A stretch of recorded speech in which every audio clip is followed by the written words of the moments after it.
Tardes a todos. Voy a compartir pantalla. Les agradezco que me cuenten si pueden verla ay, para poder empezar con la sesión del día de hoy. Bueno, gracias Andrés por contarme que sí se ven las diapositivas. Bueno, empecemos con este espacio. Hemos recorrido pues un camino importante en estas sesiones anteriores. Empezamos a presentar los dos manuales o mapas de acción de primeros auxilios psicológicos que contenía este curso, que era el protocolo BEP, que traduce ver, escuchar y vincular, que partía de los aportes de la Cruz Roja Internacional, y también nos equipamos con el protocolo Acercarse, que es un mapa muy detallado para navegar pues por estas tormentas de la crisis. Entonces hoy vamos a dar un pasito más adelante y no vamos a hablar solo de la teoría de cómo atender estos espacios, sino que vamos a empezar a crear un maletín imaginario lleno de herramientas a practicar, que va a ser como nuestro botiquín emocional, que nos van a permitir materializar ya como tal estos primeros auxilios psicológicos en los espacios pues en los que nos vamos a poder mover en terreno.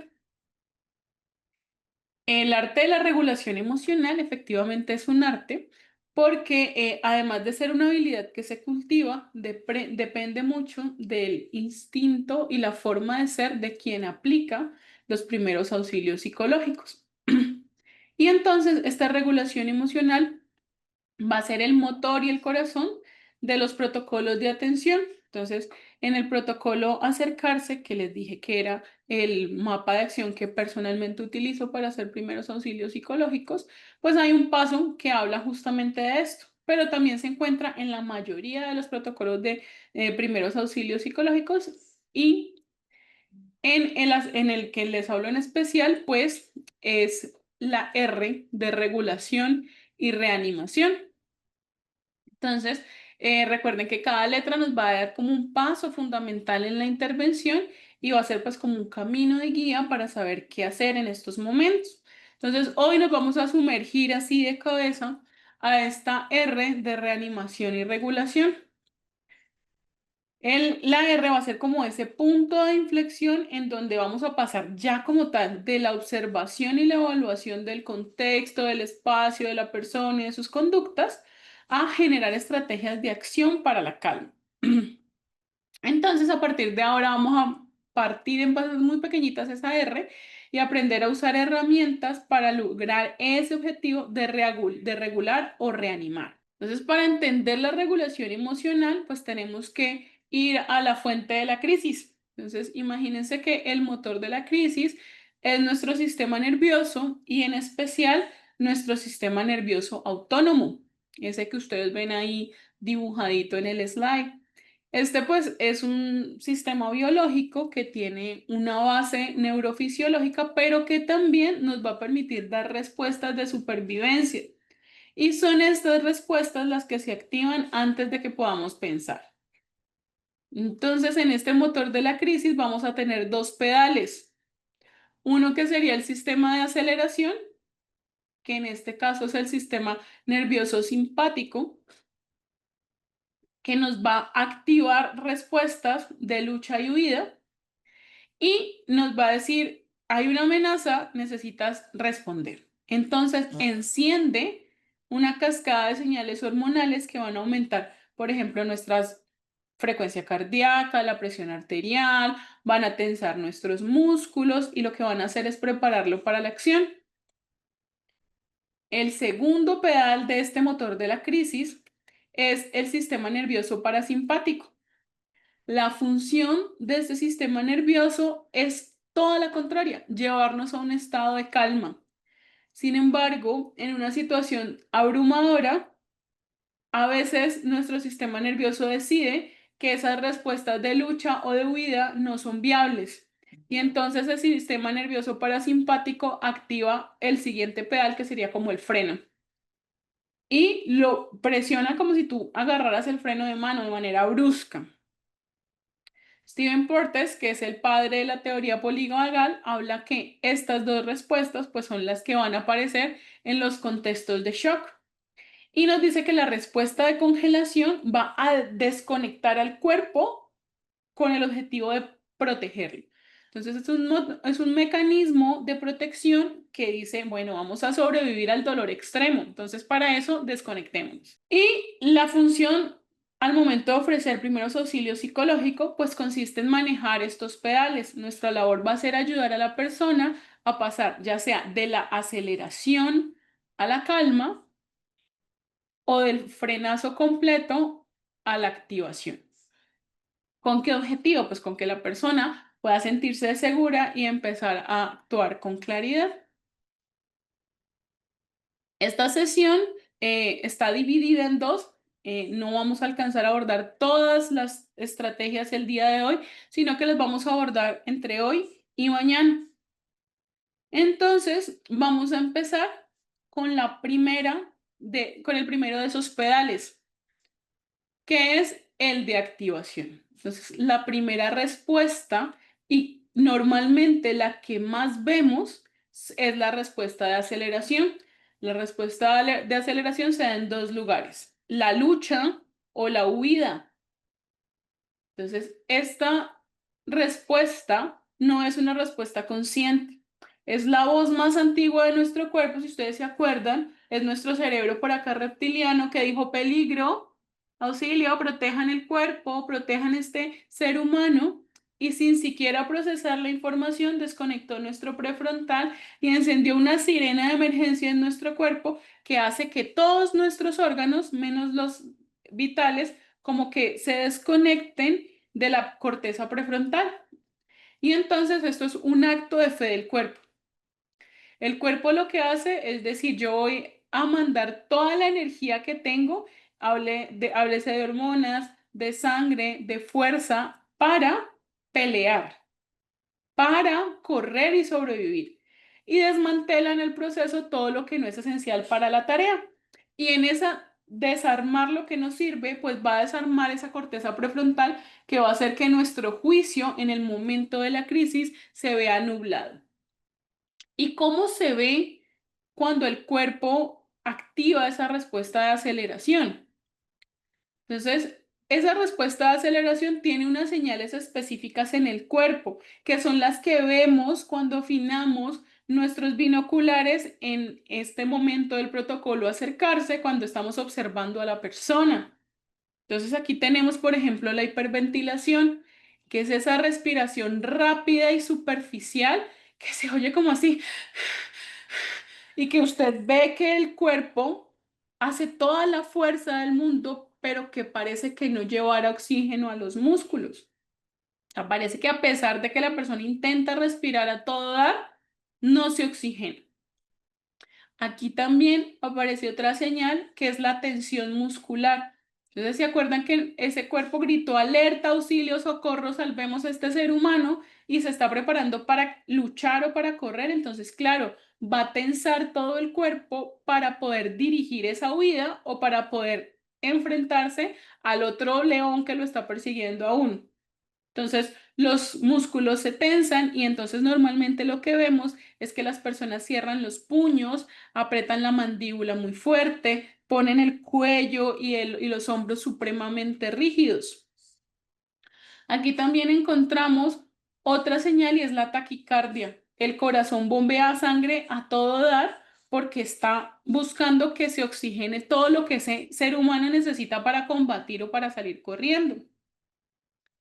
Dentro de esas señales de activación tenemos la taquilalia, la hiperfonía y la coprolalia. Eso traducido al español es que la persona empieza a hablar muy rápido y lo que dice algunas veces se entiende, pero otras veces es completamente ininteligible. Habla pero tan rápido que no logramos entenderlo. Esa es la taquilalia.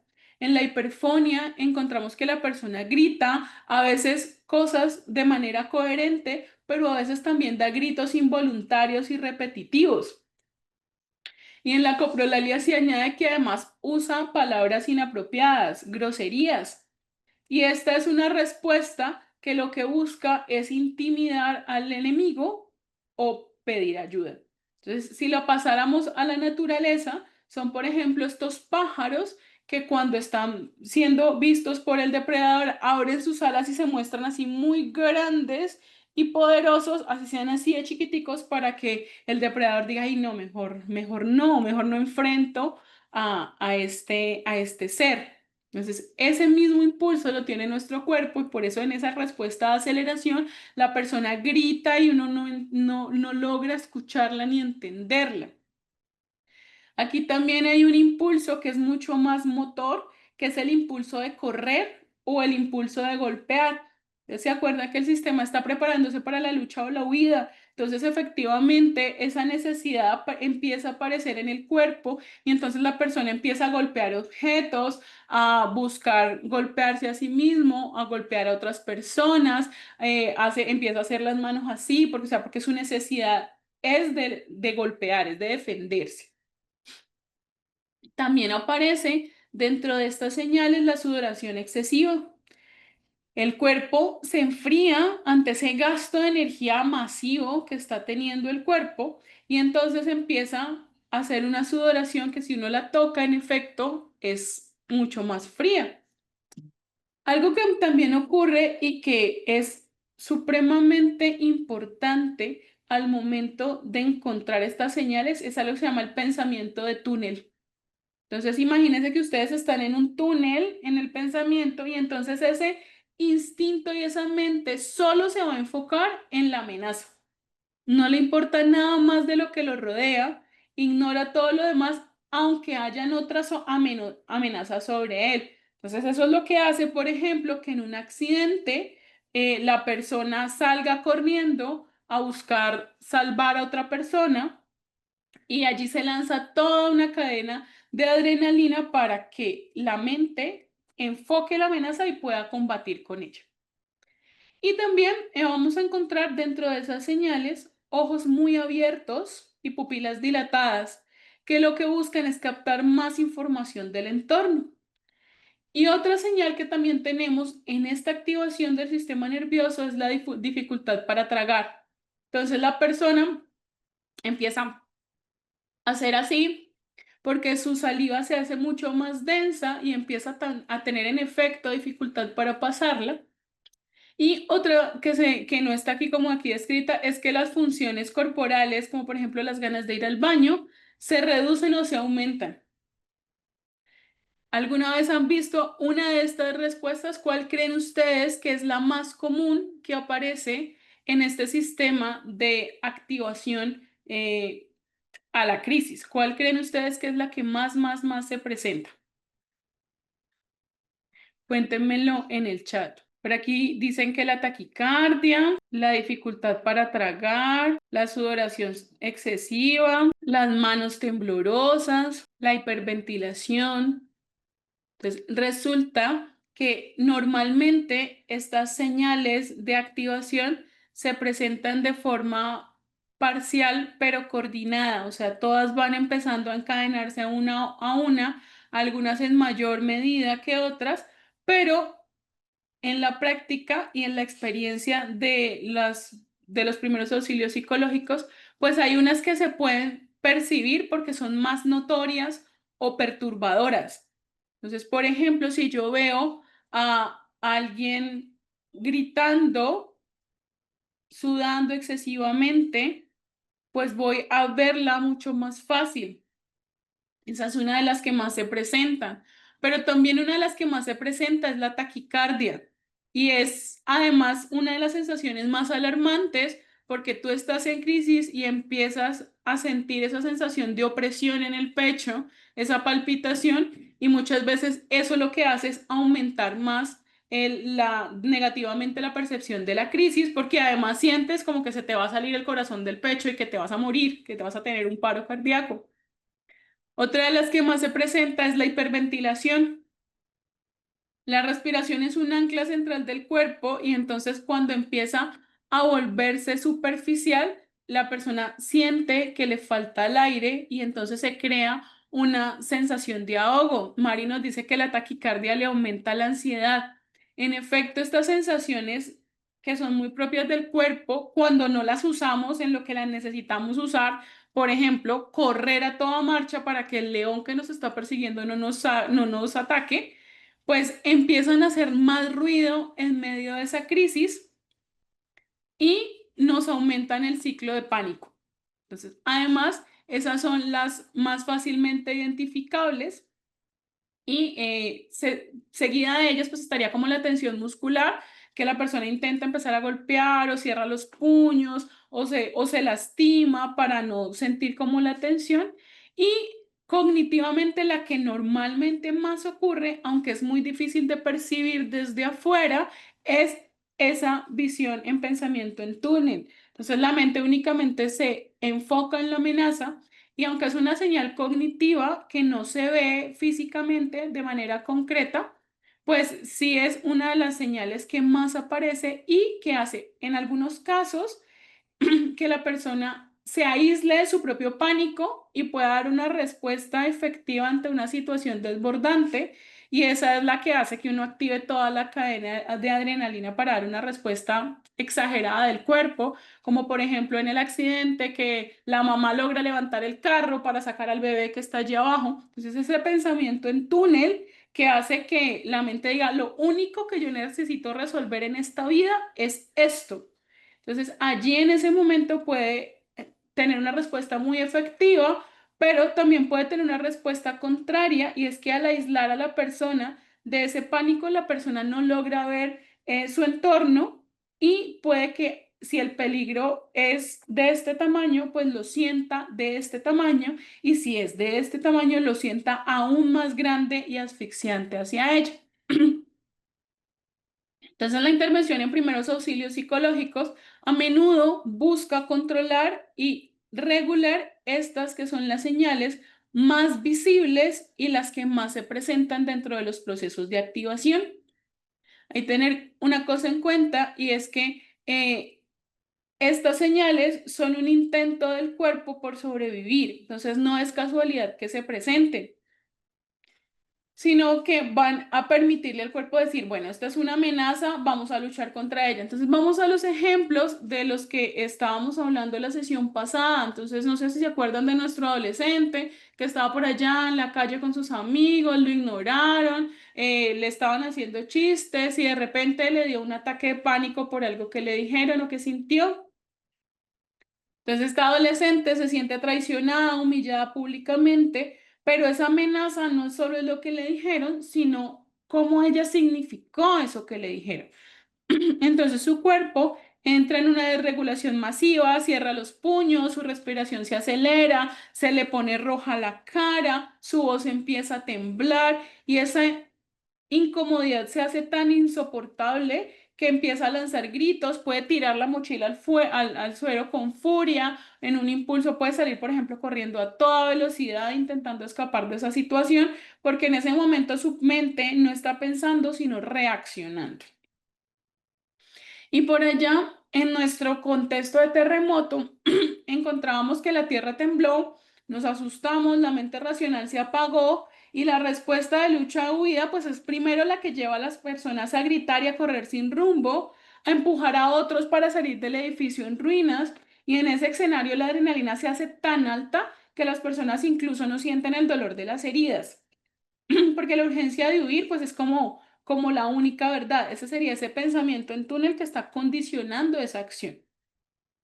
En todas, en todas estas escenas, la persona no está actuando así a propósito, sino que está reaccionando desde su sistema biológico que tomó el control y se lo quitó a la razón.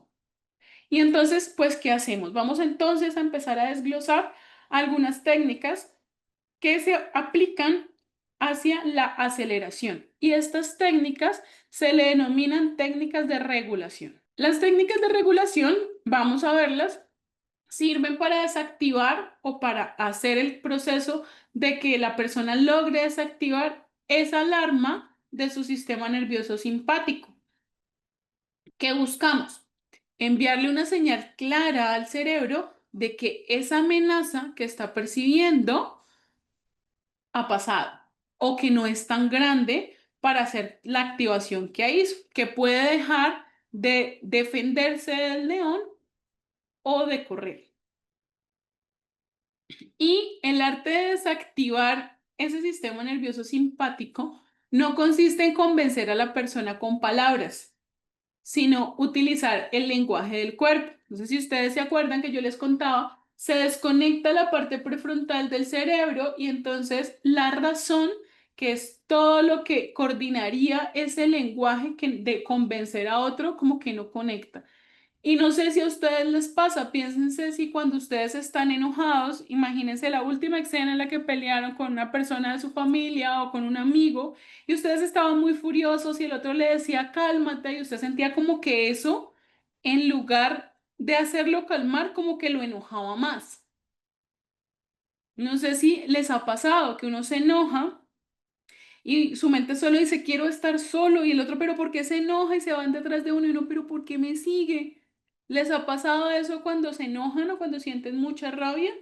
Que como que la otra persona les habla y que definitivamente sus palabras, en lugar de calmar, como que generan más molestia, generan más incomodidad.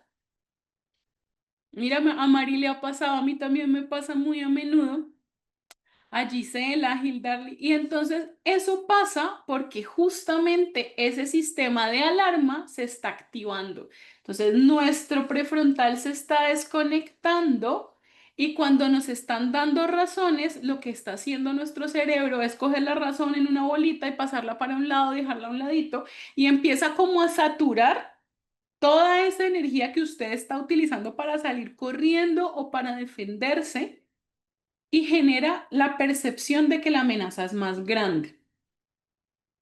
Entonces, las palabras que orientan al otro a convencer, lo que pueden llegar a hacer es aumentar la sensación de crisis.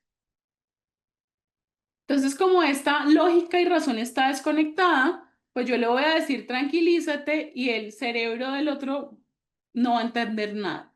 Pero entonces la clave aquí es algo que se llama el nervio vago. Esto es por acá un nervio craneal muy, muy largo que conecta nuestro cerebro con la mayoría de los órganos del cuerpo, incluyendo el pulmón y incluyendo el corazón.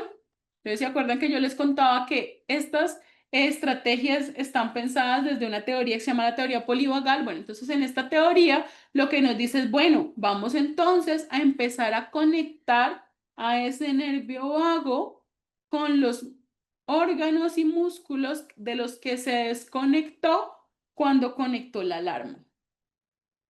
¿Y cómo hacemos esto? El camino a la calma, nos va a decir Stephen Porges, que es el padre de la teoría del polivagal, es el cuerpo. Entonces lo que vamos a hacer es enviar por medio del cuerpo la señal a nuestra mente de que todo está bien, de que podemos relajarnos. Y vamos a aprender entonces una técnica de regulación que es la respiración consciente. La respiración consciente es tal vez de las técnicas más poderosas al momento de una crisis. Y piensen en ella como el botón de reinicio del computador. ¿Por qué funciona? Porque así como el botón de reinicio del computador es la única tecla que usted puede controlar de la parte interna del computador, a no ser que usted sea un programador y sepa acceder desde otro lugar. Si usted no es un programador, lo único que usted puede hacer cuando todo se detiene en la pantalla, pues es darle reiniciar. Entonces, con nuestro sistema nervioso autónomo sucede lo mismo. La única función que podemos controlar de forma consciente es la respiración. Yo no le puedo decir al corazón, vea corazón, deténgase, lata más pasito. Pero sí le puedo decir a mis pulmones, vea pulmones, respiren más despacio. Y entonces, cuando empezamos a trabajar con nuestra respiración y tomamos el control de ella, le estamos mandando el mensaje contrario a nuestro sistema nervioso del que lanzó la señal de alerta. Usted le va a decir, no necesitas acelerar. Mira, vamos con calma.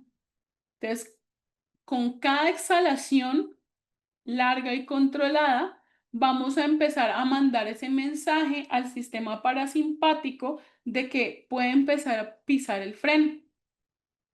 Y entonces ese nervio vago empieza a conectarse con los órganos y músculos de los que se empezó a desconectar para promover la huida o el ataque. Ejercicios prácticos de respiración consciente hay muchos. De los más conocidos está respirar en forma de estrella, respirar en forma de cuadrado, respirar en forma 4, 2 y 6. Pero el objetivo y el encuadre es el mismo. Lograr pausar el ritmo de la respiración, ayudando a que la persona sea consciente primero del ritmo y segundo, buscando que exhale en tiempos mucho más largos de los que inhala.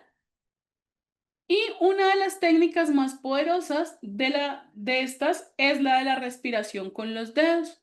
A mí me parece la más poderosa y la más increíble porque en contextos de crisis, pues siempre tenemos a mano una mano. ¿Y entonces por qué funciona? Porque va a combinar el control de la respiración que activa el nervio vago con el tacto que nos va a anclar al aquí y a la hora y va a ser una forma de decirle a nuestro cerebro que no necesitamos huir porque estamos a salvo. Entonces, la técnica es muy sencilla y los voy a invitar a que la realicemos en este momento. Entonces, los invito a que levanten una de sus manos y la miren y que levanten otra de sus manos. Y entonces vamos a identificar que inhalamos cuando subimos y exhalamos cuando bajamos. Y vamos a hacer lo mismo con todos los dedos de la mano.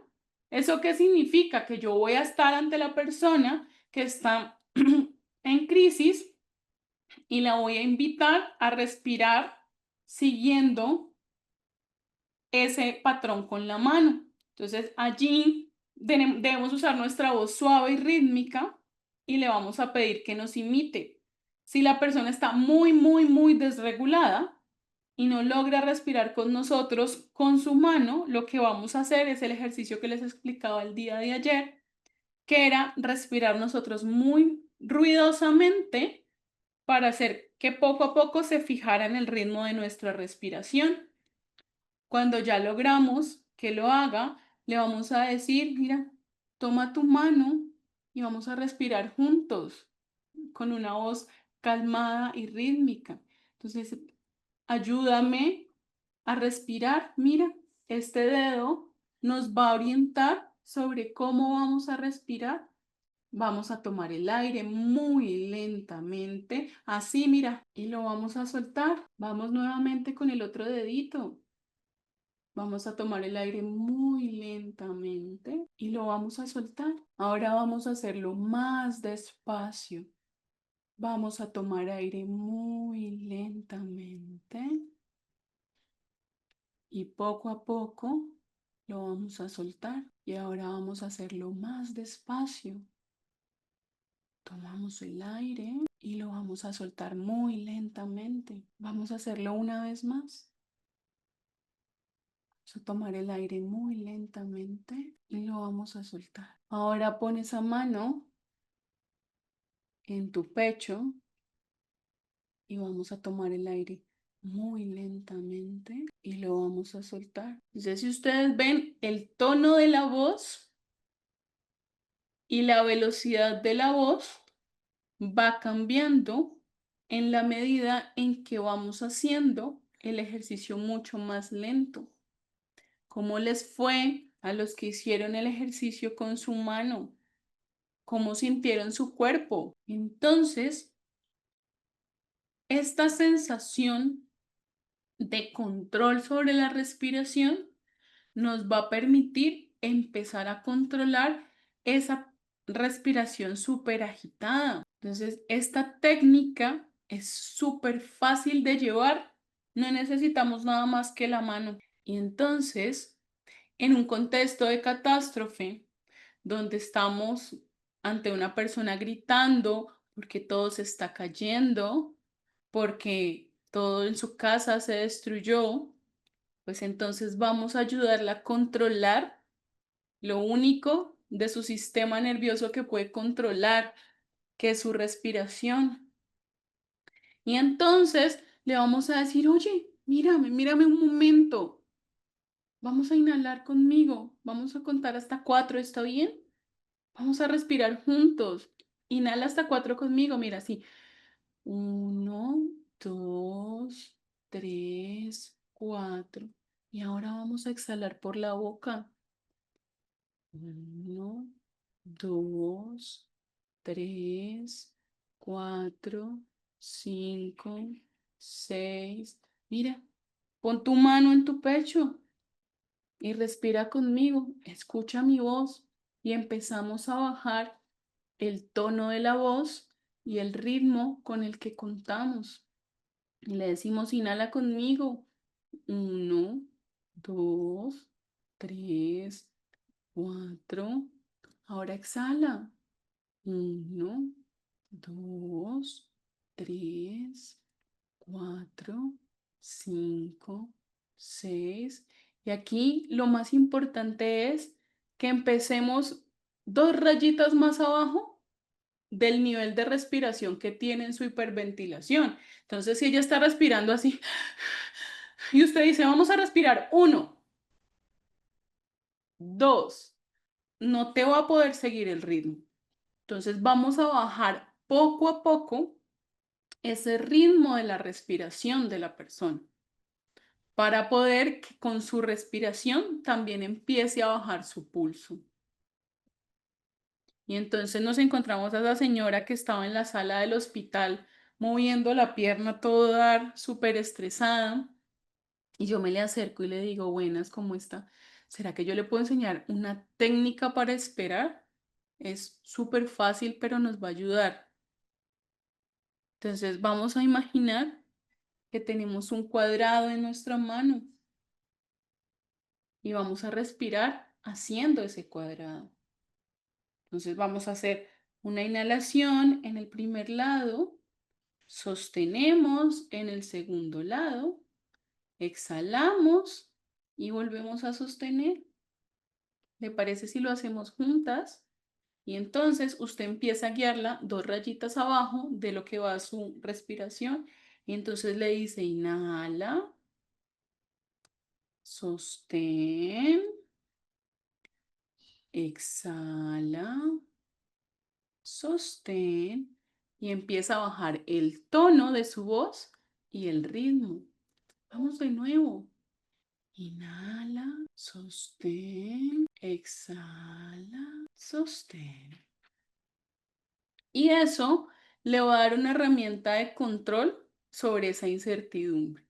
Y efectivamente le va a ayudar con su espera. Pero ahora teníamos otro ejemplo. ¿Se acuerdan de nuestra adolescente que estaba a punto de explotar en un ataque de pánico por lo que le habían dicho? Entonces, vamos a utilizar otra técnica de respiración consciente con nuestra adolescente. Veo que estás muy enojada y tienes todo el derecho. ¿Me das un segundo? Te voy a enseñar algo que te va a calmar. Solo inhala conmigo, así mira, fuerte por la nariz. Y ahora lo vamos a soltar por la boca con un gran grito. Inhala fuerte, vamos, tú puedes. ¡Va! Grito más fuerte, ¡va! Si es un niño, entonces yo no le digo que grite ya. Le digo, uy, ¿sabes cómo se calman los leones? Te voy a enseñar. Mira, ellos inhalan por la nariz así y hacen ¡fra! Cuando rugen. ¿Quieres respirar como un león conmigo? Y hacemos exactamente lo mismo. Inhalamos fuerte, fuerte por la nariz. Y ahora lo vamos a botar como un león. ¡Bua! Y empezamos a bajar el tono con el que damos la instrucción y también el ritmo. Ahora más fuerte. Mira, yo creo que el león se va a dormir. Inhala muy fuerte, muy fuerte. Más fuerte. Ahora suéltalo, pero en un grito que no lo escuchen sino las hormigas. Y entonces allí tenemos 4 técnicas de respiración consciente que se van a sumar a esas técnicas de regulación. Entonces tenemos la del respira fuerte, que fue la que acabamos de ver, la del cuadrado, que hicimos con la señora del hospital. La 4-6, que fue la del conteo, 1, 2, 3, 4, 1, 2, 3, 4, 5, 6, y la de nuestra mano. ¿Cuál de esas 4 técnicas les parece más fácil de recordar? A Gisela le gusta la de la mano. Entonces, a mí también me encanta la de la mano porque siempre me acuerdo que tengo una mano a mano y me da mucha risa de mi chiste y digo, ay, la mano, la mano. Y además, porque con mis hijos, cuando están desregulados emocionalmente, lo que yo hago y que también sirve cuando el otro no quiere respirar con nosotros, es empezar a activar nuestras neuronas espejo para que el otro las pueda activar. ¿Y cómo hacemos eso? ¿Se acuerdan de que yo les decía, vamos a respirar muy despacio, pero muy duro, para que la otra persona empiece a escuchar el sonido de nuestra respiración? Y entonces yo le digo, estoy como muy estresada, yo también voy a respirar muy fuerte y bajo mi tono y mi ritmo. Eso mismo lo podemos hacer con la mano cuando el otro no nos copia el ven, respira conmigo. Se dice algo así como, uff, este momento está muy difícil. Necesito ayuda. Tú no le dices al otro, respira, respira tú, respira conmigo, ven, te enseño algo. No, vas a activar sus neuronas espejo. Uf, este momento está siendo muy difícil. Voy a respirar, necesito ayuda de mi mano. Y empiezas a hacer tú el ejercicio contigo mismo. Dices, voy a tomar aire muy despacio, subo con la mano, bajo con la mano. Y el otro empieza a activar su curiosidad y así no lo haga él con su mano, su cerebro lo que va a empezar es a copiar eso que estás haciendo y a responder. ¿Por qué? Porque su neurona espejo va a intentar copiar el proceso. Esta técnica de la mano también sirve para cuando hay desregulaciones grupales, por ejemplo, con las profes, que el grupo se enloquece porque algo, una situación ocurrió y entonces yo no puedo sentarme a respirar 1, 2, 3, 4 con cada uno. Entonces los pongo a todos frente a algo que siempre tienen a mano, que es su mano. Y hacemos este ejercicio también en contextos grupales cuando tenemos más de una sola persona en crisis. Mari, bueno, esta es una respuesta que no es como competencia de esta sesión en particular, pero lo que te puedo resumir es, lo primero que tienes que hacer es hacer escucha activa sobre esa situación que tiene tu hijo, empezar a normalizar que es normal sentir miedo y sentir ansiedad en situaciones nuevas cuando algo lo preocupa, porque a veces con el miedo pasa que nos están invalidando todo el tiempo. Tienes que ser valiente, tú puedes hacerlo aún con miedo, entonces es empezar a hacer justamente lo contrario, recoger que es válido sentir miedo. Y un error que a veces cometemos es ofrecer la solución de inmediata. Entonces tienes que ir al psicólogo. Entonces empecemos a trabajar con opciones más suaves a las que promueves. Entonces, por ejemplo, con quién te sientes cómodo hablando, busquemos espacios de diálogo con él, con otras personas que le permitan conectar. Vamos a buscar juntos un libro, un podcast, un video sobre cómo hablar, cómo manejar la ansiedad. Vamos donde el médico, o sea, como que no, si él se resiste a la ayuda psicológica, lo que puedes hacer es empezar a buscar otras estrategias de conexión que le hagan sentirse cómodo hablando. Y en otro lugar, pues quien puede buscar la ayuda y la orientación psicológica eres tú, para que desde estrategias sistémicas te ayuden a orientar a movilizar ese engranaje desde otro lugar. Y nada, practica técnicas de regulación emocional con él. Entonces, estas es el primer grupo de técnicas de regulación. En el segundo grupo de técnicas de regulación encontramos algo de los que les hablaba ayer un poquitico, que se llamaba el anclaje sensorial. El anclaje sensorial y el grounding también son herramientas de regulación que lo que van a buscar es traer a la persona al presente. Y es fundamental porque cuando la mente está secuestrada por la alarma, por esa sensación de ansiedad, es como si estuviera corriendo en círculos, corriendo, corriendo, corre, corre, corre, corre, y el cuerpo se siente como si ese corre, corre, corre, corre, pues fuera real y estuviera agotando, agotando, agotando todo el tiempo. ¿Y cómo hacemos para utilizarle? La frase más clave y el elemento más formal es utilizar nuestros 5 sentidos. Entonces, el anclaje en específico se asocia a utilizar los sentidos de la vista y el oído para conectar con la realidad. Y el grounding parte de los otros sentidos, del olfato, del gusto y del tacto, para poder ubicarse en la realidad. Entonces, cada uno de los sentidos de nuestro cuerpo, pues es una puerta de entrada al presente. Sí, la vista nos va a ayudar a enfocarnos en lo que tenemos adelante, el oído nos va a permitir escuchar, el tacto nos va a trabajar lo que podemos sentir y el gusto y el olfato no, el gusto y el olfato nos van a conectar con las experiencias sensoriales básicas que son efectivamente reales. Entonces, ¿cómo hacemos esto? Yo les contaba ayer que hay una técnica que es muy famosa en redes sociales, que se llama la 5-4-3-2-1. Entonces, esa técnica es la que les voy a invitar a que hagan conmigo. Entonces, en este momento, yo los voy a invitar a que nombren las primeras 5 cosas que ustedes puedan ver a su alrededor de color blanco. Nómbrenlas para sí, las primeras 5 cosas que puedan ver de color blanco. Yo veo muchas, tengo una lámpara de gato, tengo mi computador, también tengo mis audífonos, tengo mi micrófono y tengo una piedrita blanca. Ahora piensen en 4 cosas que alcancen a escuchar. Yo estoy escuchando el ventilador, alcanzo a escuchar que el jardinero de la unidad está como cortando el pasto. Ustedes probablemente escuchan mi voz. Escucho que alguien está taladrando. Escucho a mi esposo tecleando en la oficina de abajo. Y también escucho el sonido del ventilador de mi computador. Y ahora vamos a nombrar 4 cosas que podamos tocar.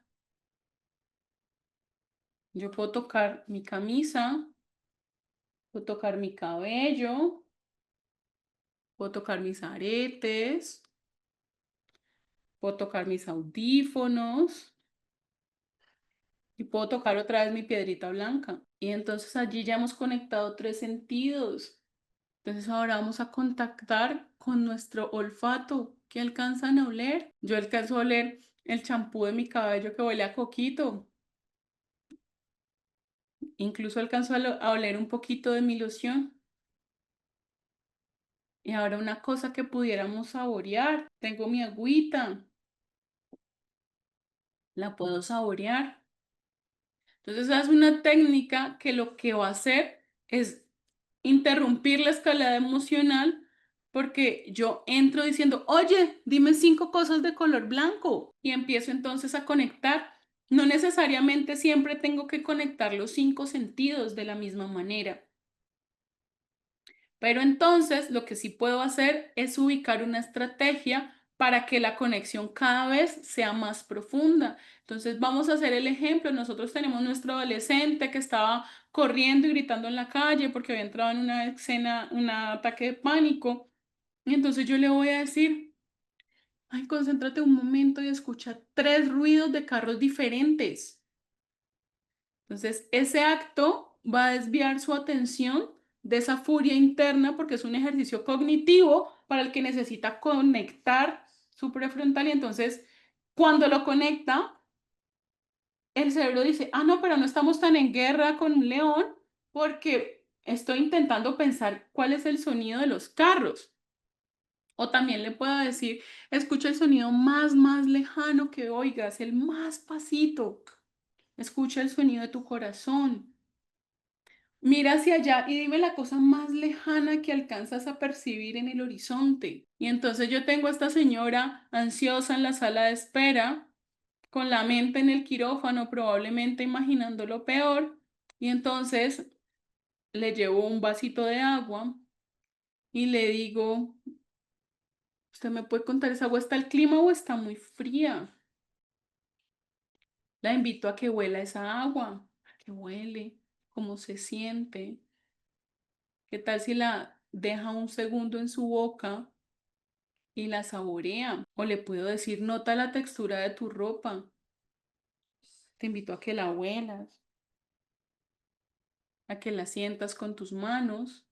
Y entonces ese romper la escalada emocional con algo sensorial le va a permitir sentir que está presente. Y entonces en el terremoto que teníamos, la persona está en shock y está inmóvil. Entonces, este no es un momento como para conectarla con el oído, porque puede que nos escuche cosas que hagan aumentar la crisis. Entonces, yo no le voy a poder decir a esta persona en medio del terremoto, dígame 5 cosas que escucha y ella me va a decir el grito de los niños llorando, las ambulancias y puede aumentar aún más su crisis. Entonces tampoco le voy a decir, dime 5 cosas que veas a tu alrededor porque va a haber 5 cosas que van a golpear su crisis. Entonces, ¿con qué sentido la puedo conectar? Entonces allí, por ejemplo, lo más probable es que yo utilice una técnica de grounding, que es conectarla con el tacto, el olfato y el gusto. Y entonces yo le voy a dar una mentira o le voy a decir, prueba tu saliva, la sientes que está muy espesa o no está tan espesa. ¿A qué sabe? Le voy a decir, ¿sientes tus pies contra el suelo? Piensa en la textura de tus medias o en la textura de tus zapatos. Siente lo duro que está el piso. Podemos guiarla a sentir el frío o el calor de una superficie. Y en estos casos, la sensación de hacer grounding va a lograr que la persona se conecte con el presente. Entonces, esa simple conexión con los sentidos lo que va a hacer es como cortar la escalada que cada vez va más hacia arriba y empezar a disminuirla porque le está dando una tarea cognitiva al otro. Sí, Marcela, sería muy útil que dentro de los espacios educativos se enseñara regulación emocional. A veces en las escuelas suceden microcrisis que a nivel interno son macrocrisis y que generan bastante desregulación emocional. Y bueno, cuando le dicen a uno que no sabe hacer algo y eso le genera una crisis, pues allí habría que empezar a trabajar justamente cómo valido yo ese no sabe y empiezo a generar otras técnicas de empoderamiento de la niña, que es lo que le están generando la crisis. Por ahí hay un curso de disciplina positiva que dictó Natalia Molina que le puede orientar a los docentes de ese espacio. Y entonces vamos a identificar que dentro de esas mismas técnicas de regulación hay algo que se llama anclaje sensorial multisensorial. Entonces tenemos el anclaje sensorial que habíamos hecho, que era uno a uno o todos juntos, pero uno cada uno.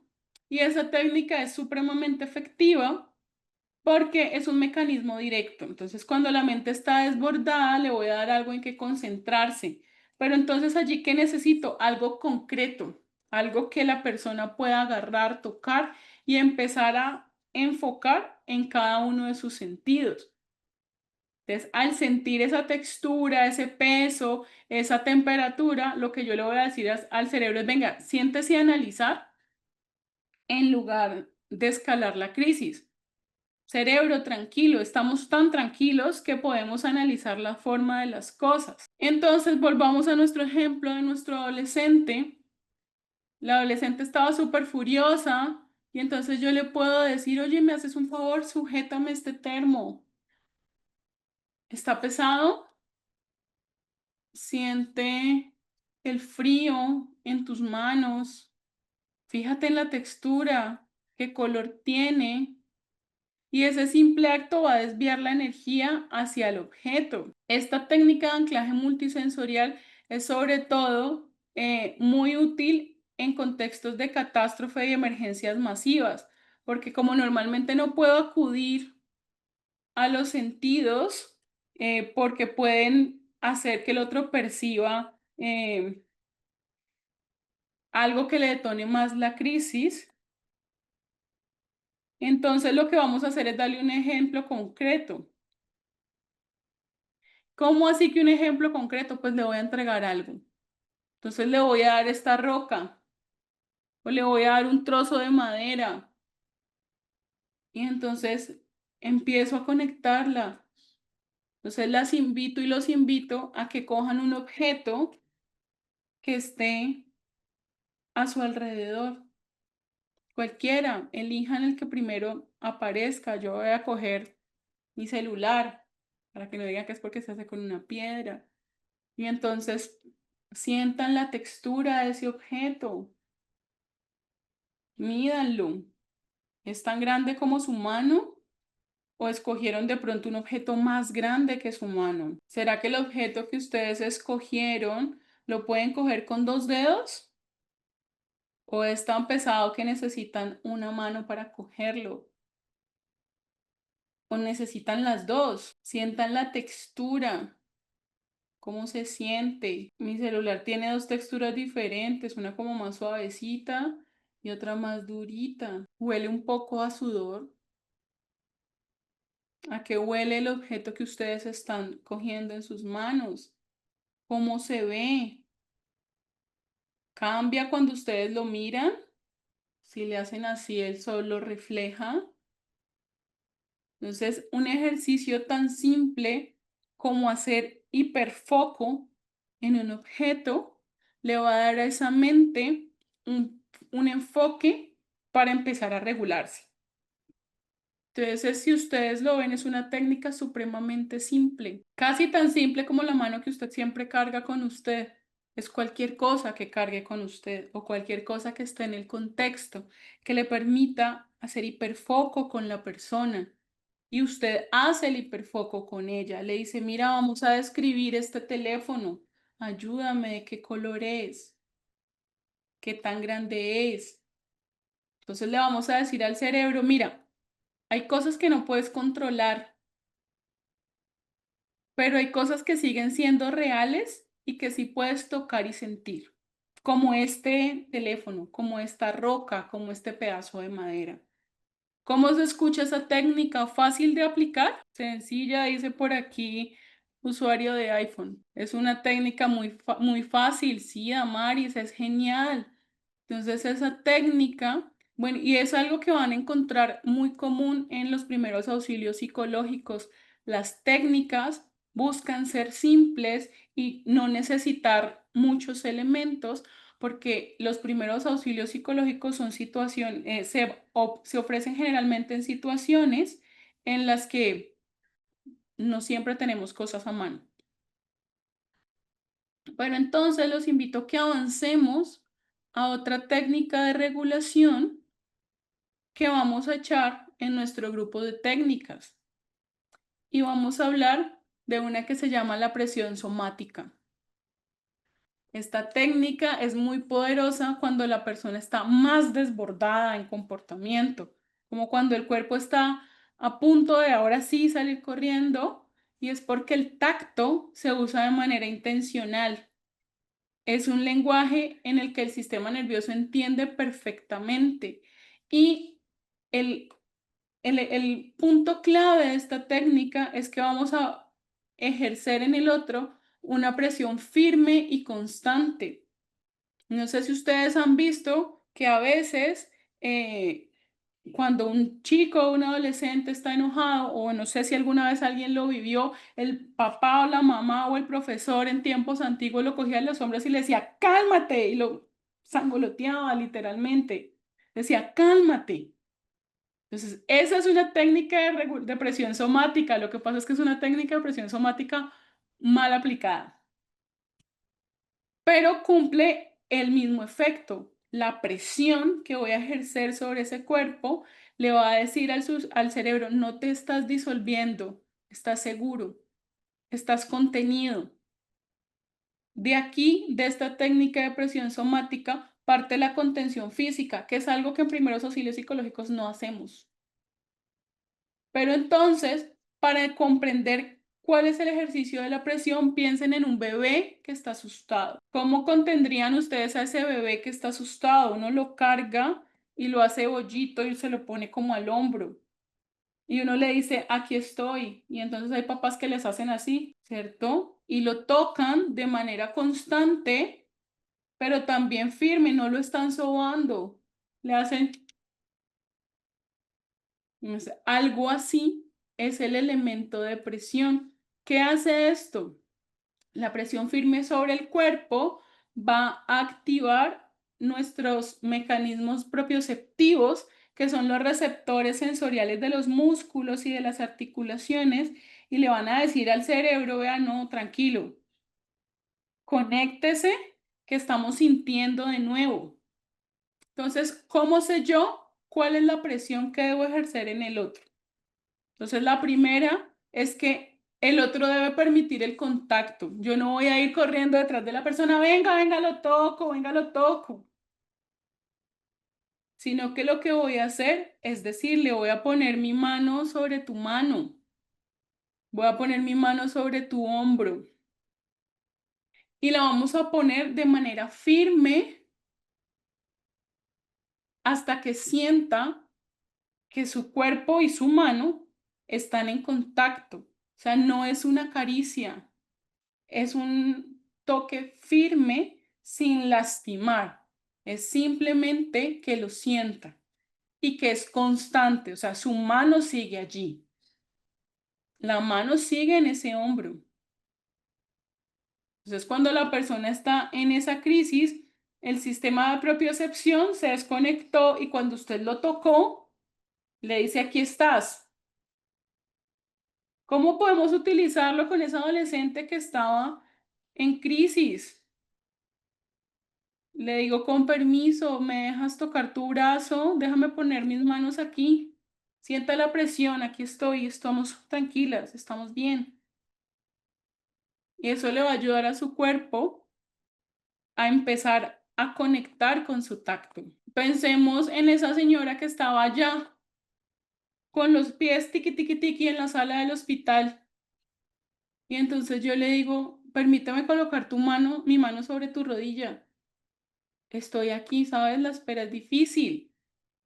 Puedes sentir la presión de mi mano y eso le va a dar un punto de anclaje físico.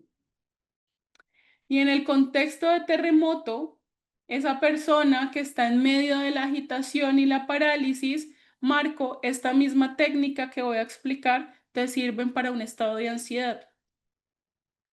Probablemente no quiere que lo toquemos porque se siente muy amenazado por el contexto, su nivel de ansiedad es muy alto, pero yo necesito hacer esta técnica de presión somática.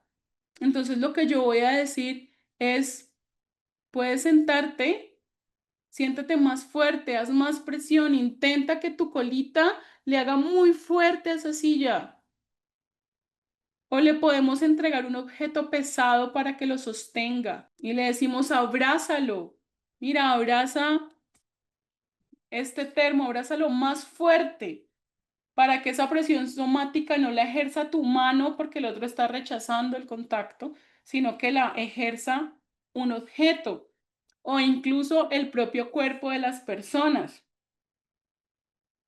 Algo que funciona también en contextos de ansiedad es, y por ejemplo en niños, es decir, le vamos a pisar como un elefante, salta, pisa más duro, más fuerte. Si están, que te escuchen todos los zapatos. Entonces esa técnica lo que va a hacer es que su pie presione con fuerza el zapato, presione con fuerza el piso y entonces empiece a conectar el cuerpo con esa sensación táctil. En esta misma técnica de presión somática se fundamenta el que cuando usted está afectado y lo abrazan, usted se siente contenido. Normalmente los primeros auxilios psicológicos no abrazamos, porque las personas normalmente están mucho más agitadas, pero si alguien le pide un abrazo y usted se siente cómodo de darle ese abrazo en medio del ejercicio, también tendrá que ser así, con presión somática, no un abrazo de esos que usted, no tengo un muñeco, que usted hace así, sino que usted lo abraza y le toca y le pone la mano en la espalda fuertemente para que el otro sienta la presión. Hagan ustedes el ejercicio con ustedes mismos. Abrácense, pero con fuerza, que todo su cuerpo sienta la presión de sus brazos y concéntrese 5 segundos en ese abrazo. Y ahora libérelo muy suavemente. Esa es una técnica de presión somática que funciona, por ejemplo, cuando usted empieza a desregularse en medio de los primeros auxilios psicológicos, porque ya se satura de sobrellevar la crisis de otro. Usted regálese ese abrazo con presión somática para que conecte nuevamente con el presente. ¿Qué tal es ese ejercicio de la presión somática? También es fácil de llevar, de cargar en ese kit de herramientas. Está fácil, por aquí me dicen que está genial. Entonces, vamos a seguir avanzando a una técnica más. Gisela dice que cuál sería la técnica que más nos recomienda usar o se adapta según la necesidad de la persona. Se adapta a muchas formas, se adapta a usted como el respondiente, porque hay personas que no se sienten cómodas haciendo presión somática, hay otras que se adaptan según la persona, porque es que si la persona no quiere que nadie la toque, pues yo no la voy a tocar. Se adaptan también a la necesidad del momento. Normalmente las técnicas de anclaje sensorial, que son estas que hacíamos ahorita, de coger el objeto o esta de anclar con los sentidos o las técnicas de respiración normalmente son las que más se utilizan. Andrés, claro que te explico nuevamente la técnica. La presión somática lo que busca es hacer una presión firme y constante en el cuerpo, que la otra persona sienta que algo la toca, pero que no la acaricia, sino que logra sentir con firmeza que hay algo que la está tocando. Normalmente la podemos hacer con nuestro cuerpo. Entonces podemos decirle al otro que está desbordado, voy a poner mis brazos, mis manos sobre ti, siente la presión y lo agarro. Denme un segundo, traigo a un auxiliar. Entonces, este es mi auxiliar, se los presento, se llama Tito.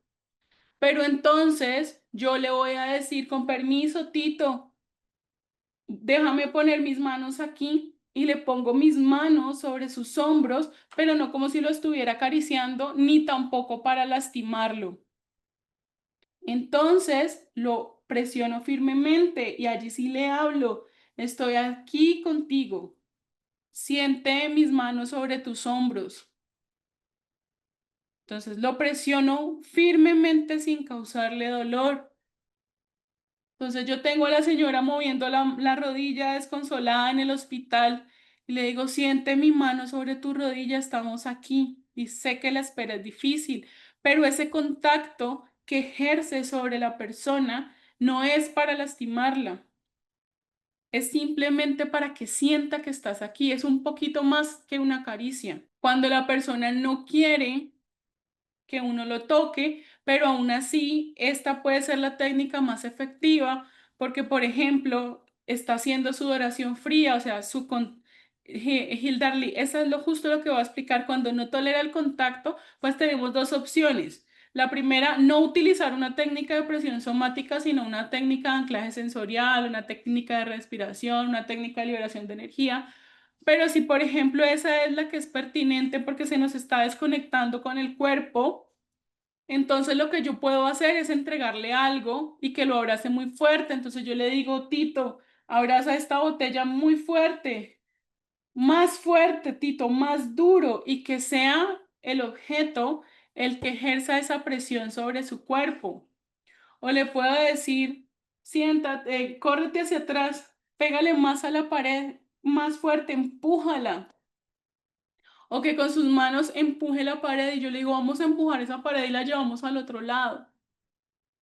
Empújala más fuerte, empújala con todo tu cuerpo para que lo que haga contacto con su cuerpo no sea mi cuerpo, sino que sea un objeto que le permita sentir más allá de un toque, sino como una presión.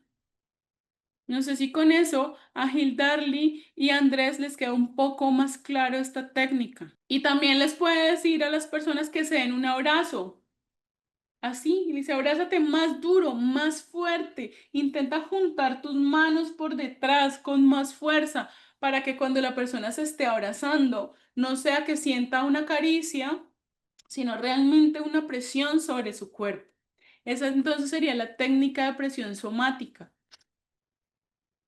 Y seguimos avanzando en este mundo de las técnicas de regulación a una que se llama la liberación de energía. Esta es sobre todo utilizada en niños, pero también se puede utilizar en adultos. ¿Qué pasa? ¿Se acuerdan que yo les decía que las personas cuando estaban por allá en medio de la alarma que el cerebro les gritaba, tenían como la necesidad de golpear algo, de moverse, de salir corriendo? Entonces hay personas que necesitan empezarse a mover y empiezan a mover las manos y se cogen la cabeza, se empiezan a jalar el cabello, o sea, están tan ansiosas y su energía es tan corporal que necesitan hacer algo, correr. Entonces lo que vamos a hacer aquí no es decirle enfoquémonos hacia la piedra, venga, concentrémonos en la piedra, porque la energía que tiene esta persona es de descarga física. Puedo ayudarte con eso. Entonces aquí entra esta técnica, se llama técnica de liberación de energía acumulada.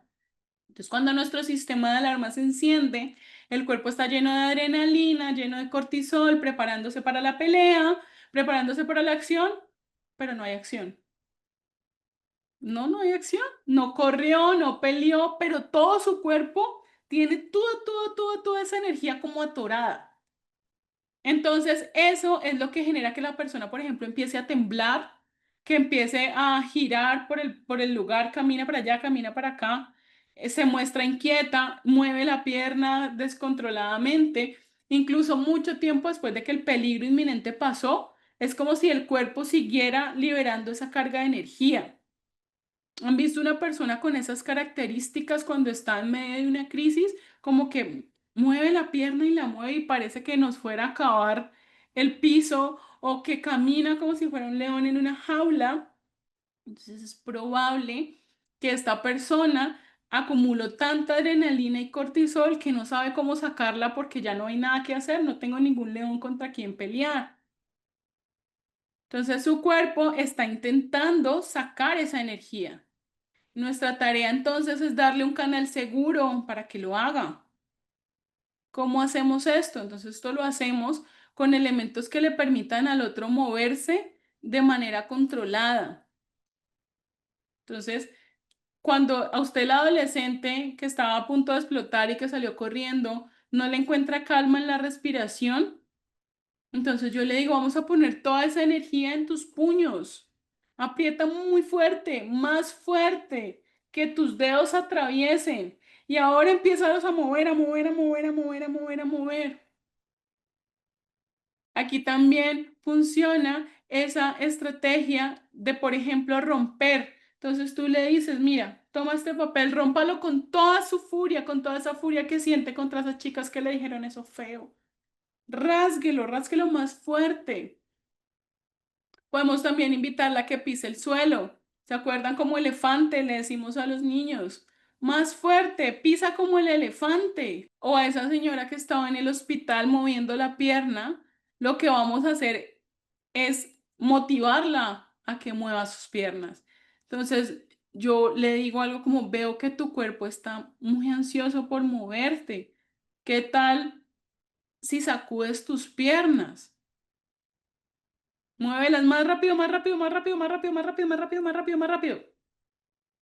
Y entonces esto lo que está haciendo es darle permiso a ese cuerpo que está combatiendo con la idea de moverse, pero con la misma necesidad de moverse al tiempo. Y entonces lo que podemos hacer también es invitarla a caminar y vamos cambiando el ritmo de de la caminata. Caminamos más rápido, luego más despacio. Caminamos más lento. En caso de catástrofe, por ejemplo, lo que vamos a hacer es imaginar que siente su cuerpo. Entonces vamos a sacudir los brazos como si tuviera agua. Esa técnica normalmente la hacemos cuando la persona está muy activada y efectivamente no nos podemos mover porque el contexto también es peligroso. Entonces yo le digo, vamos a sacudir los brazos como si tuvieran agua. O le digo que haga lo que está haciendo la señora de la imagen. Le digo, sacúdete, sacúdete más la cabeza. Eso también se hace súper fácil con los niños. Vamos a mover la cabeza como si fuéramos cantantes de rock. Así, más duro, más fuerte. Y entonces la detenemos, listo, ya. Y nos devolvemos al ejercicio de respiración.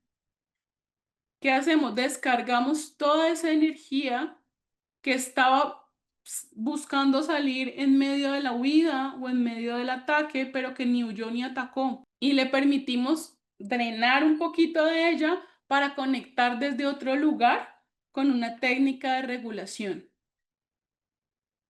Entonces, hasta allí irían las técnicas de regulación que tengo para hoy, para compartir. No sé si hay alguna pregunta específica frente a las técnicas de regulación que hemos hablado, que son las de liberación de energía, las de presión somática, las de anclaje multisensorial, las de anclaje sensorial y grounding y las de respiración consciente. Quisiera saber si hay alguna pregunta, sino para poder avanzar hacia las técnicas de activación o reanimación. Cuéntenme en el chat. Las diapositivas hacen parte del material que les entregan con la compra del certificado. Bueno, entonces ya hablamos de las técnicas de regulación. Ahora vamos a hablar del otro lugar en el sistema nervioso. Entonces, si ustedes recuerdan por acá, teníamos que habían dos respuestas, una de activación y una de freno. Entonces, esa respuesta de freno es muy utilizada normalmente en la naturaleza. Entonces, a veces, no sé si han visto que, por ejemplo, las zarigüeyas se hacen las muertas cuando las van a atacar. Entonces, ¿eso qué hace? Le dice al depredador, no, yo no soy tan interesante. Más bien váyase, yo no soy tan interesante, ¿no? La verdad es que no. Y entonces esas respuestas de apagón o de hacerse al muerto son una estrategia que no siempre se presenta, no es la técnica, no es la alerta uno en los seres humanos, pero también aparece. Y sucede cuando la amenaza es demasiado grande para enfrentarla o para salir corriendo. Entonces lo que hace el sistema nervioso es desconectar nuestro cuerpo para proteger el daño masivo. Nuestro cuerpo dice, no, este león nos va a volver pedazos. Enfoquemos toda nuestra energía en cuidar nuestros órganos principales, desconectemos todo lo demás y sobrevivamos. Y se hace bolita por allá el sistema nervioso, esperando recibir el golpe, el daño, lo que sea que le va a hacer ese depredador para intentar sobrevivir.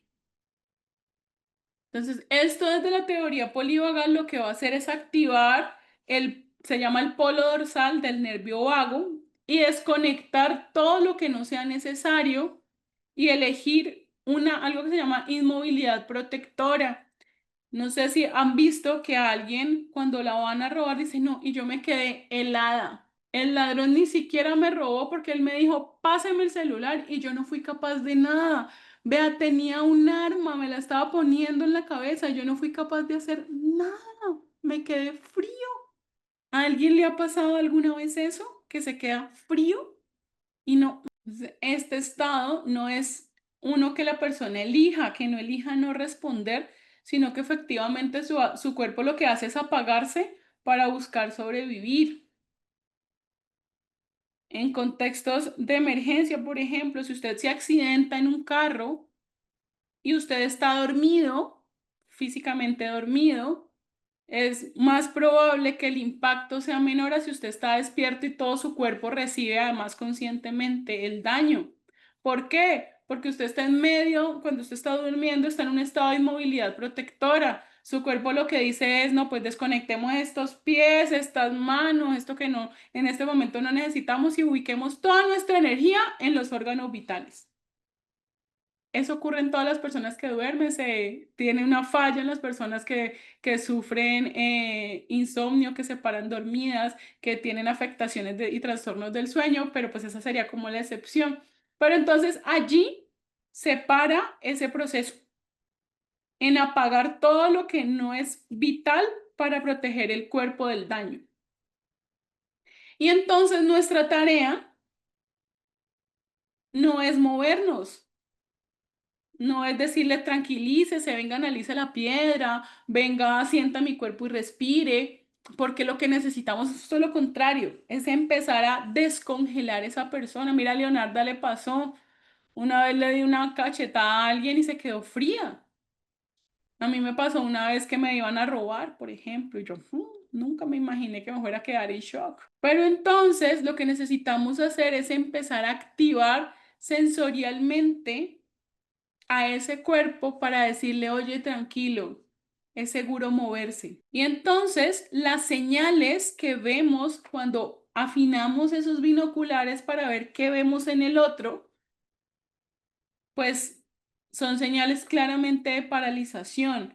El cuerpo dice, no puedo escapar, no puedo pelear, mejor me quedo quieto, a ver si así no me ven. Eso un método de supervivencia que también usan los insectos, por ejemplo, y usted los ve en el arbolito y ellos están ahí quietos, no me mueven. Y sé que pasa ese sapo rápido que no me ve, yo soy un pedacito de rama, porque el cerebro de ese animalito está diciendo, detente. También sucede en esa mirada perdida que vemos en el afectado después de que toda su casa se derrumbó. No es que no escuche, no es que no vea, pero uno como que lo mira y él está mirando a la nada más profunda. No conecta, no llora, no grita, no hace nada, está entumido. Entonces, la primera señal del cuerpo cuando entra en ese estado de congelamiento, esa es la paralización o la inmovilidad. El cuerpo busca pasar desapercibido. Y entonces usted mira a la persona y tiene la mirada vidriosa, como que realmente no está mirando nada. Y eso es un signo de que el piloto se desconectó.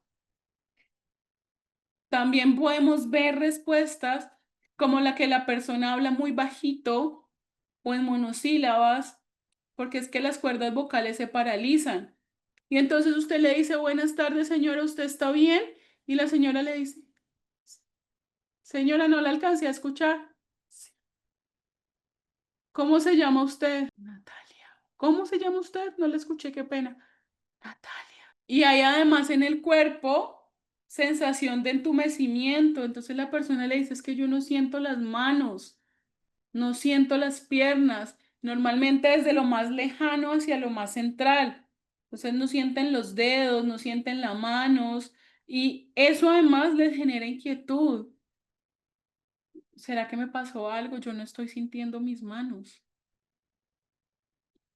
Y si ustedes pudieran escuchar su corazón, tiene un pulso lento y débil, porque lo que está haciendo ese cuerpo es entrar en un estado como de hibernación, para protegerse, para no gastar la energía que puede necesitar más adelante.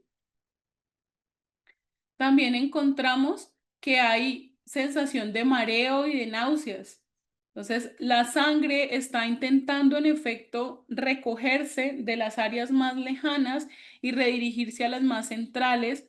Entonces, lo que eso hace es un desequilibrio. También sienten muchas ganas de vomitar. Encontramos que la persona se desorienta en tiempo y en lugar, no sabe dónde está, no sabe qué está pasando. Usted le pregunta el nombre y a veces como que no se acuerda, no sabe qué día es hoy porque está en efecto muy desorientada, porque su prefrontal se desconectó tanto que no logra conectar ni siquiera con ese tipo de respuestas que normalmente son mecánicas. Y usted le dice, señor, ¿usted sabe qué pasó? Y la señora no sabe qué pasó. Francamente y genuinamente no sabe qué pasó. Señor, ¿usted sabe cómo se accidentó? ¿Qué pasó? ¿Qué carro le pegó? Y el señor no sabe qué pasó. Está desorientado. O también puede pasar que en efecto no se haga la muerta, sino que su cuerpo colapsa, se desmaya. Esa sería como la respuesta más extrema del apagón. Y pasa muchas veces que usted recibe una noticia tan impactante que su cuerpo efectivamente no la quiso recibir y se desmayó. ¿Han visto eso alguna vez así sea en televisión? Que alguien o algo sucede y la persona se desmaya. Dicen que del susto. Realmente no es del susto. Lo que está haciendo es prevenir y proteger a su cuerpo del sufrimiento. Y entonces también ocurre que hay mutismo, que es la ausencia completa a la respuesta.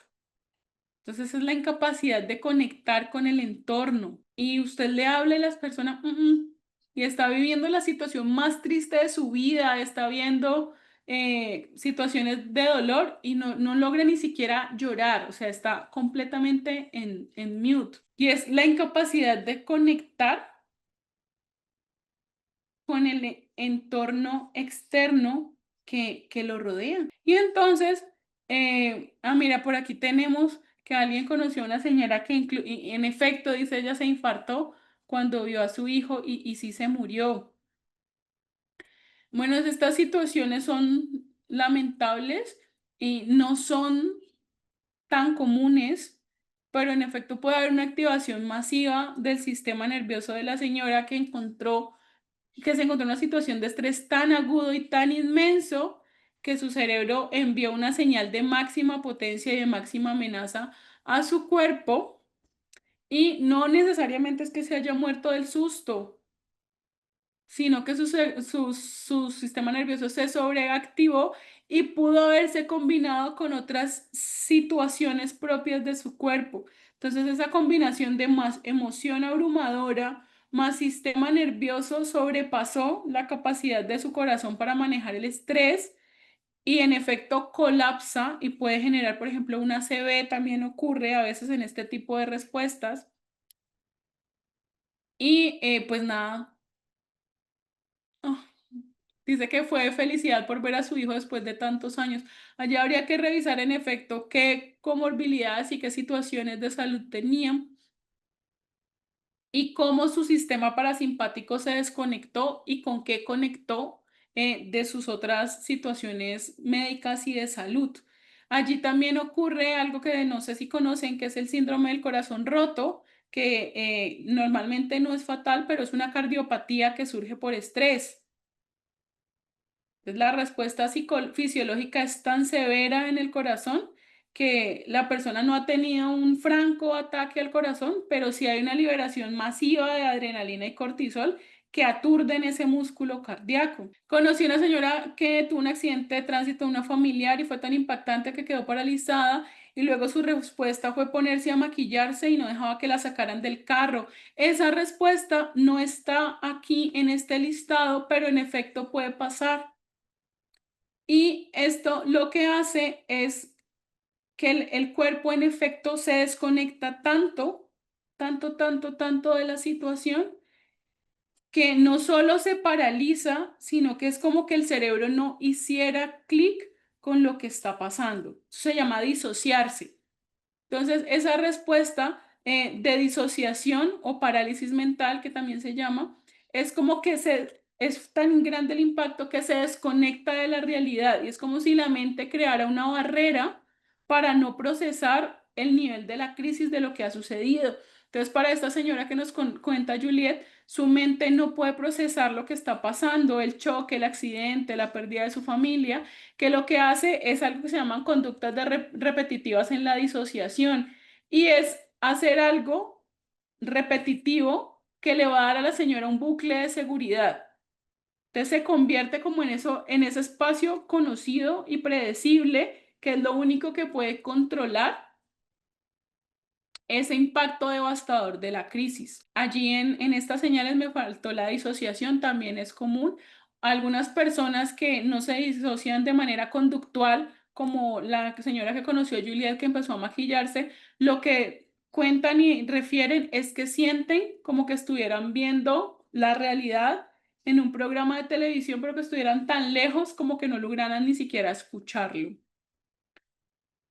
Entonces empecemos a trabajar ahora sí en las técnicas que se denominan de activación o de reanimación. Entonces, ¿qué pasa cuando ese cerebro no se acelera, sino que está completamente detenido? El motor está apagado, congelado. Necesitamos entonces es empezar a recordar a esa persona que hay que activarse de a poco. Nuestro objetivo aquí es enviar una señal clara de que es seguro volver a moverse, de que es seguro volver a sentir. Le decimos a ese cuerpo, el peligro inminente ya pasó, no está en riesgo tu vida, puedes volver. Y entonces, pues eso es lo que necesitamos cuando la persona se apaga.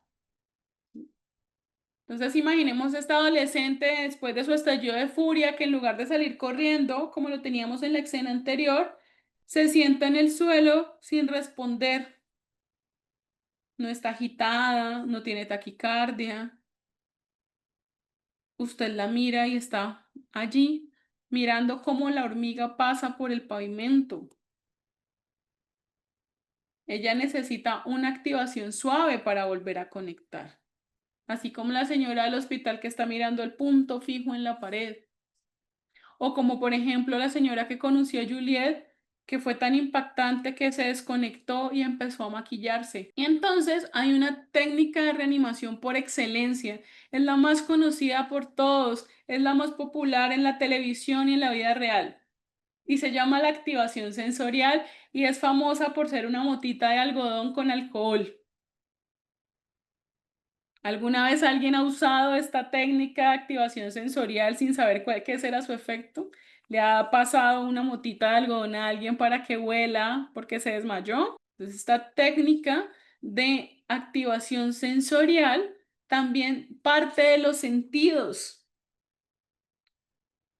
y es como que yo le hiciera un jolt sensorial, un impulso a la persona de manera segura y predecible. O sea, es como un pequeño toque que le va a decir al sistema nervioso, hey, vuelve, porque a menudo esa persona que está en shock ha perdido el contacto real con sus sentidos y necesitamos proveerle un estímulo fuerte y externo que la ayude a reconectar. Entonces aquí aparecen las sensaciones de temperatura, por ejemplo, una botella de agua fría, un hielo, o los olores fuertes como un aceite esencial, la motita de algodón con alcohol, o los sabores intensos, por ejemplo, una menta, un dulce muy ácido, de esos que se llaman, bueno, aquí se llaman hiperácidos, que son unas bananas que uno las prueba y uno no sabe si son dulces o ácidas. Esos son muy efectivos como técnica de reanimación, pero no se le dan a todo el mundo. Recuerde que depende del nivel de activación de la persona. Si no puede dar respuesta, pues no se nos puede tragar el dulce. Entonces a esa adolescente que estaba sentada mirando la hormiga desde hace 2 horas y que no lograba conectar con nada, le podemos ofrecer un chicle, le podemos decir, ¿quieres masticarlo conmigo?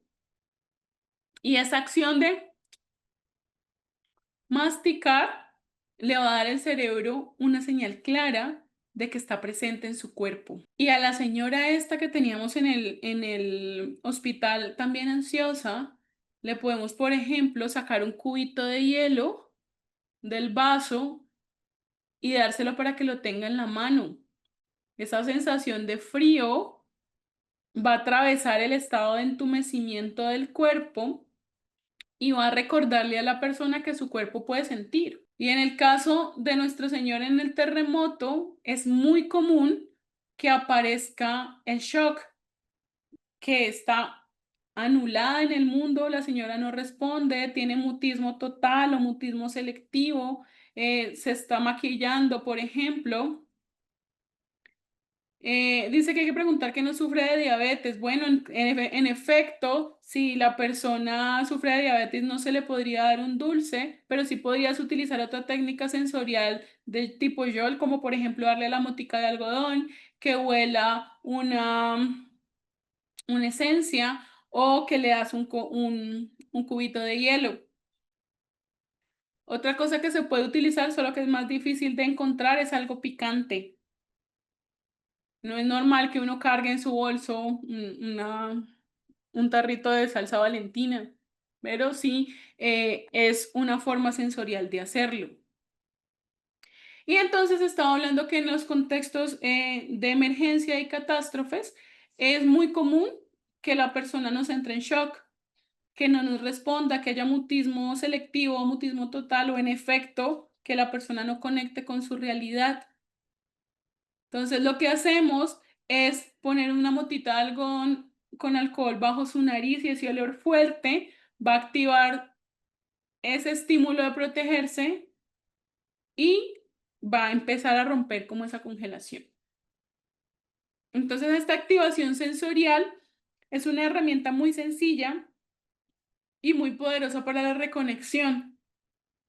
No estamos asustando a la señora o al señor y por eso, por ejemplo, no usamos un ruido fuerte, que también sería una forma de activación sensorial, pero que puede ser una forma de activación sensorial invasiva que genere más ansiedad.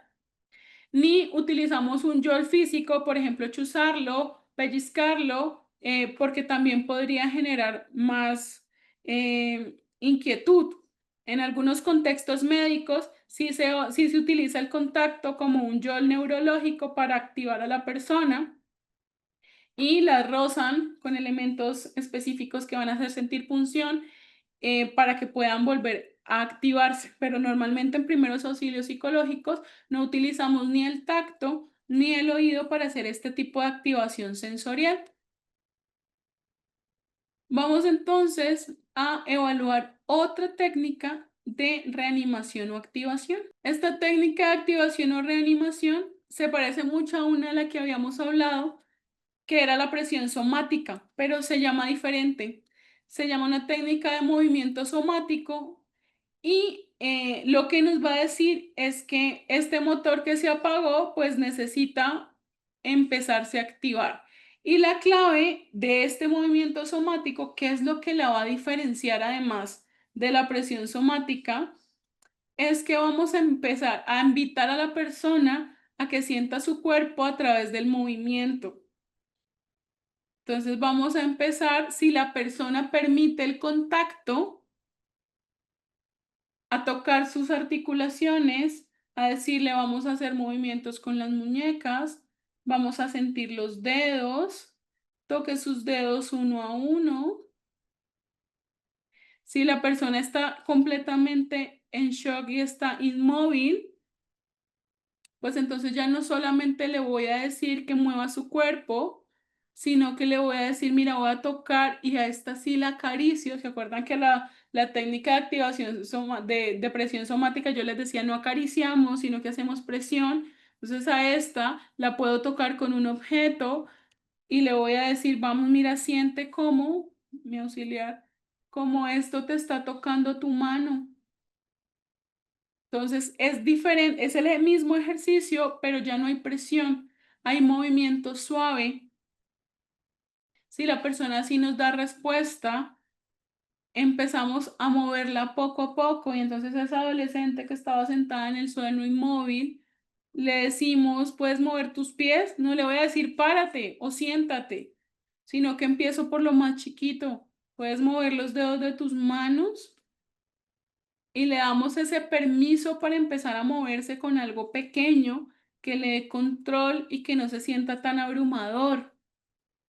Entonces, a esta persona que está en shock porque acabó de vivir un terremoto y no puede definitivamente conectar con nada, le digo, cierra los ojos, porque a veces el shock es tan grande que no logran cerrar los ojos. Entonces le digo, cierra los ojos, ciérralos un poco más fuerte. O cierra tu boca, ciérrala más fuerte. Hay otra técnica que utilizamos y es que haga estiramiento, que se estire y que sienta cómo sus brazos se estiran. Siente cómo tus brazos se mueven. Intenta nadar imaginariamente. ¿Cómo puedes moverlo? Entonces, a diferencia de la presión somática, el objetivo no es dar un límite seguro y contener, sino activar. Entonces aquí utilizamos movimientos suaves y fluidos, como mover los dedos, estirar el cuello, caminar despacio. En la anterior, que era la presión somática, hacíamos todo lo contrario, hacíamos una presión estática pero firme. Entonces aquí vamos a decirle al otro es seguro moverse, vamos a movernos con calma. Puedes cerrar tus ojos, puedes poner la lengua en tu paladar y también tenemos otra técnica de reanimación que es la vocalización y el sonido. Entonces, el sonido, especialmente el de la voz humana, pues es una señal de seguridad. Nuestro sistema nervioso está diseñado para escuchar la voz y tranquilizarse cuando está en un tono calmado, que nos dice que estamos a salvo. Entonces, en ese estado de congelación, el uso de la voz también nos va a permitir conectar. Y entonces, ¿cómo vamos a hacer para conectar con el otro desde la voz? Entonces, por ejemplo, técnica uno, vamos a tararear una canción de cuna o una canción muy suave. Normalmente yo tarareo Estrellita, ¿dónde estás? Y entonces hago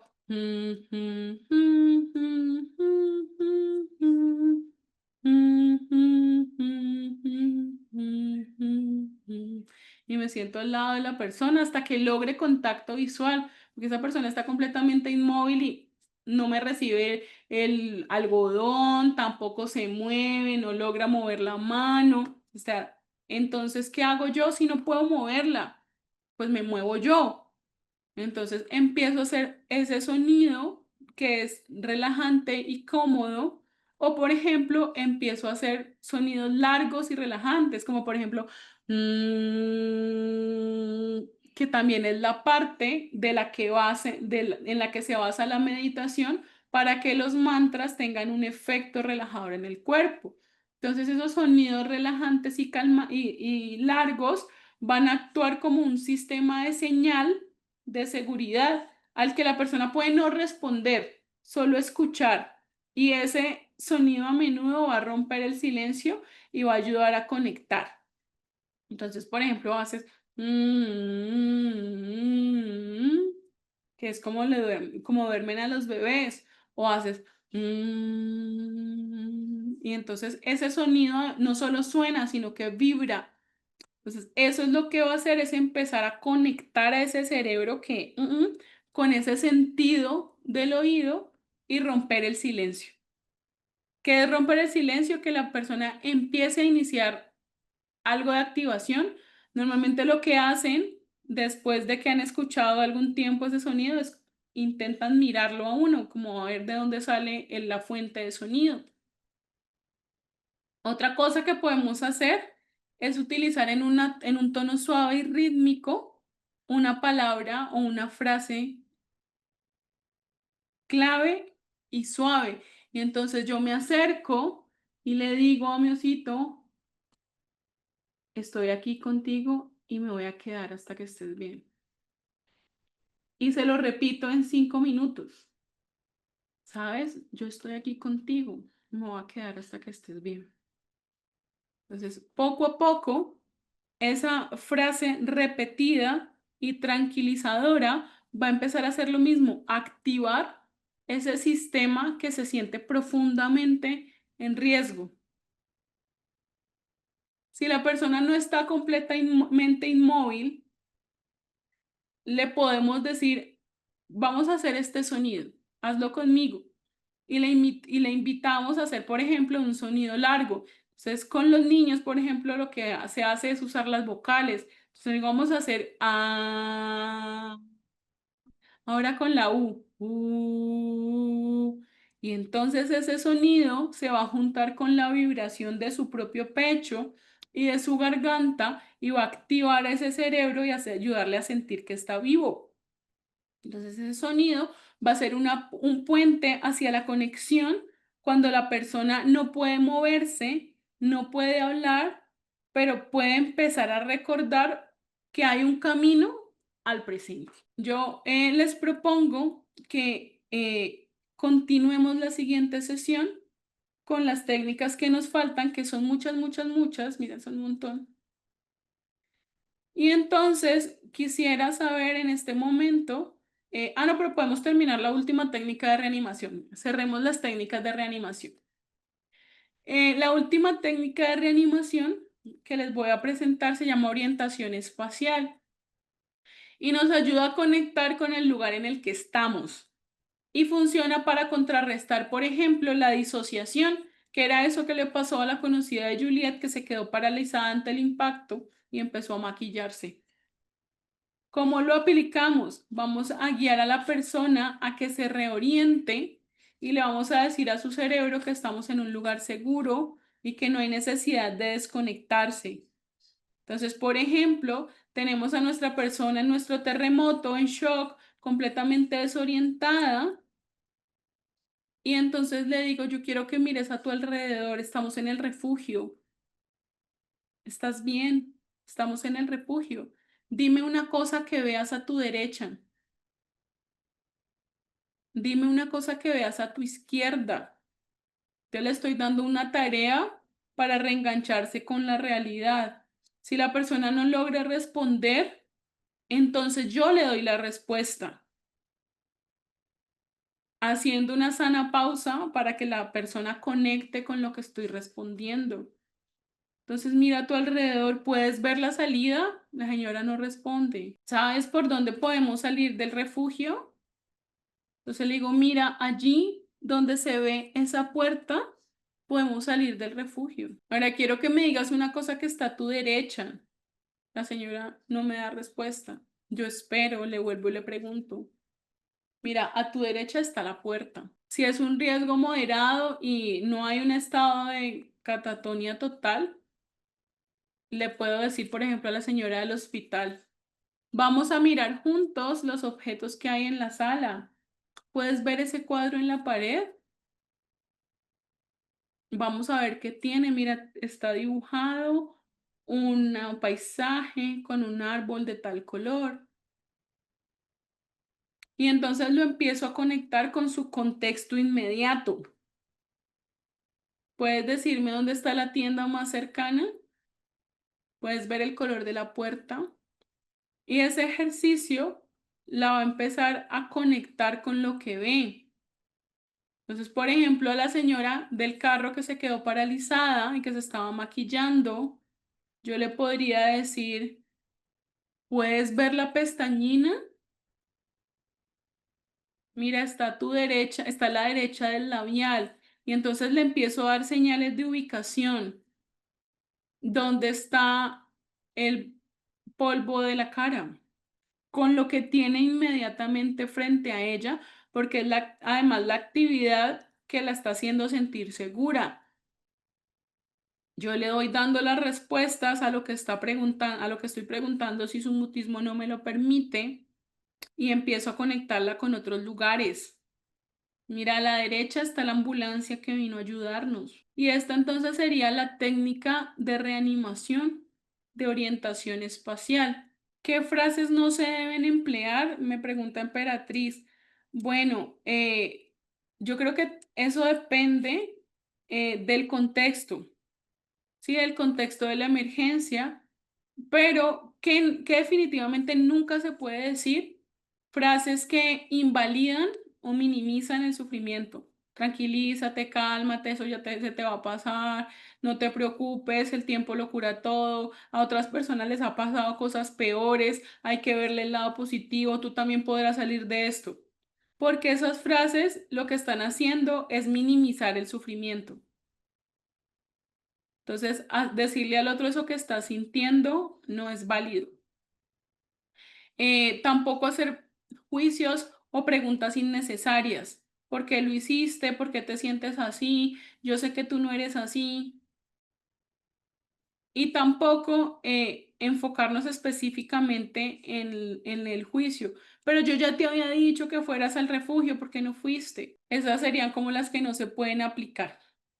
Entonces, la próxima sesión continuaremos abordando este tipo de técnicas. Ya con esto cerraríamos las técnicas de reanimación, pero nos faltan otras técnicas que les voy a comentar y seguiríamos alimentando entonces nuestro botiquín de herramientas para poder continuar con esto. Y pues nada, les agradezco. Todo está bien, es válido, Emperatriz, depende. Si puedes garantizarle a esa persona que todo va a estar bien, la puedes decir.